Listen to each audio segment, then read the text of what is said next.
ሰውየው ካንጋሮውን በጥፊ ሲመታው ካንጋሮ ተመልሶ ሰውየውን በካልቾ መጥቶ መሬት ላይ ዘርረዋል። ሰውየውም የካንጋሮውን ምት መቋቋም አቅቶት መሬት ላይ ይዘረጋል።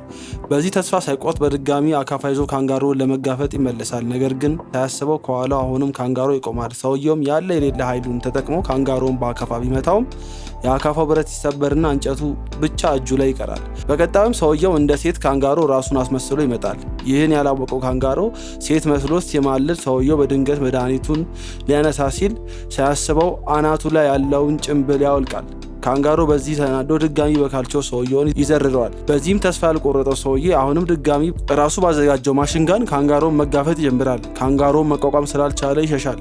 ድንገት ግን ሰውየው መሳሪያውን ሪሎድ አደርጋለሁ ሲል ሳያስበው ካንጋሮ ድጋሚ እሱን በመቀጥቀጥ ላይ ሳለ ሳያስቡት ከምድር መልእክት ይደርሳቸዋል። መልእክቱም ጨረቃ ላይ ያለ አንድ የኒውክሌር ቦምብን ሄደው ይዘው ወደ ምድር እንዲመለሱ ነበር። ምንም አማራጭ ስላልነበራቸው ሁለቱም አንድ ላይ ለመስራት ይስማሙና ጉዟቸውን ይቀጥላሉ።